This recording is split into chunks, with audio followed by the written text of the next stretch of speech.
So the time lapses I've been able to capture on the GoPro Mission 1 Pro are nothing short of incredible. And I'm really excited to show you today exactly how I do that. The Mission 1 Pro is by far the best GoPro camera I've seen for capturing time lapses of any of them. In fact, the time lapses are so good from the Mission 1 Pro that if I was someone who wanted a lot of time lapses in my content, I would buy this camera alone just for the time lapse capabilities. To capture a time lapse with the Mission 1 Pro, there's only one tool you need, and that tool is a tripod. This tripod cost me $20 on Amazon. It's very basic, so it doesn't have to be anything fancy. It just has to be able to keep your Mission 1 Pro from moving. And the nice thing about the Mission 1 Pro is it's got the 1/4" 20 screw mount here on the bottom, so you don't have to use those action camera mounts. You can actually attach it to a normal tripod. So what we need to do is we need to navigate to the time-lapse mode. It's going to be called lapse, but if you don't see it there, what you want to do is you want to click up here on manage modes and you want to make sure it's selected. It might be deselected, so if it doesn't show, just click on it again like that and it'll show for you. So once we're in the lapse mode, what we want to do is we want to click on this down here and we want to make sure we select stationary. Stationary is going to be for a time lapse where we have the camera not moving on a tripod.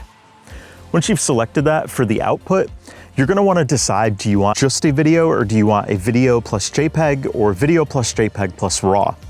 For the first time on a GoPro, you can actually pick video and photo combination all at the same time. In the past, you had to choose one or the other. If you know for sure you're just going to want the simple video output, select video, but I highly recommend doing video plus JPEG plus RAW if you want to do any photo editing later on. And I'll have a separate video that shows you how to edit those RAW files. That is a whole separate process, and I want to be able to outline that in detail without distracting from the core purpose of this video. So once you've selected your output, you're going to select your aspect ratio. For that, I recommend 4:3. 4:3 is going to use the entirety of the sensor, and if you want to add any vertical movement later on to your time lapse, you can do that because you have more to work with at the top and the bottom on a 16:9 timeline. For the resolution, since this is a daytime time lapse, I highly recommend doing 8K. Now in a separate video, I'm going to show you the night lapse settings, and for that we're going to use 4K, and I'll explain why in that video. For the capture, the interval, we want to set that, and if you're doing a couple hour time lapse during the day like this of the sky or a sunset, then I recommend selecting 5 seconds. Other than auto, 5 seconds is the lowest you can go. But if you want a multi-day time lapse or something with a longer interval, you can go all the way up to 60 minutes for the interval. So what that means is this would be capturing 1 frame every 60 minutes if you did that. So that would be really good if you're doing like a multi-day time lapse, multi-week, anything like that. And of course you would want your Mission 1 Pro to be connected to power if you're doing it in that case. But I'm going to go down here to the 5 seconds, and you want to make sure interval priority is selected. This is going to help ensure you have an even, consistent interval between each frame. In a moment, we're going to set the shutter, and if you select shutter priority, that could mess this up because the camera is going to take pictures on a different interval. So make sure interval priority is selected. For the duration, I like to do no limit. That way I can start and stop this whenever I want to.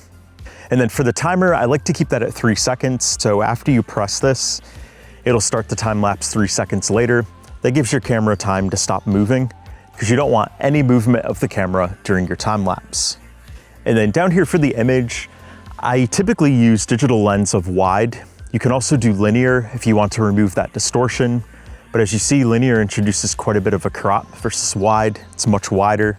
Wide is great for landscapes, so I like to keep it set to that. Bit depth, do make sure it's set to 10-bit.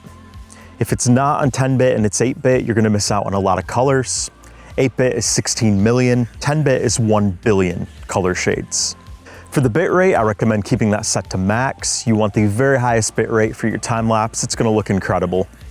Now, when it comes to color, this applies to the video aspect of this, but if you want to grade the time lapse video later on, you could select the GP Log 2, but in general, you're probably going to want to go with natural for this if you're doing the video, because if you're doing video, that's generally going to be the case. You don't want to do any editing of that video.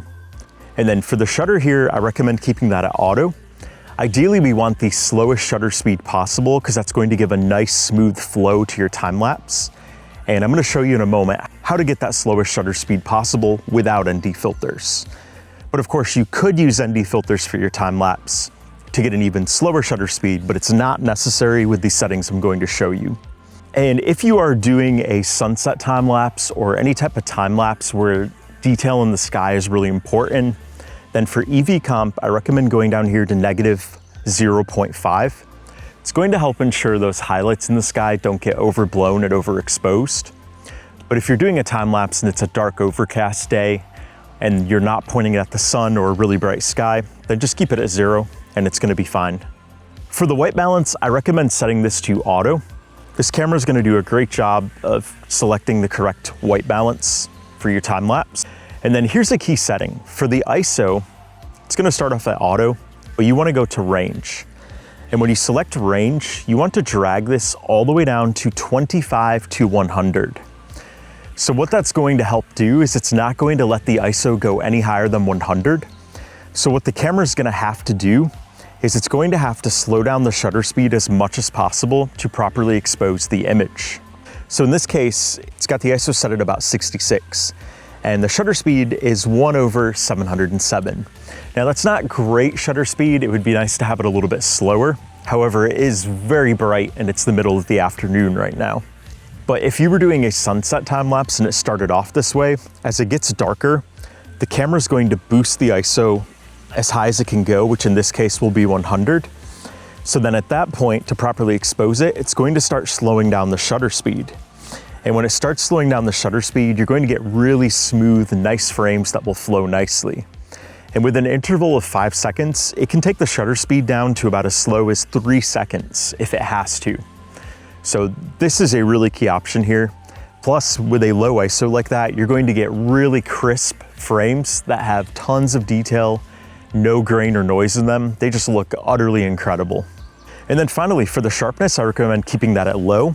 You don't want an over-sharpened time lapse. You want it low. It's going to help that flow feel even more smooth, and that's going to look really nice. And then finally, denoise, I recommend keeping this at low.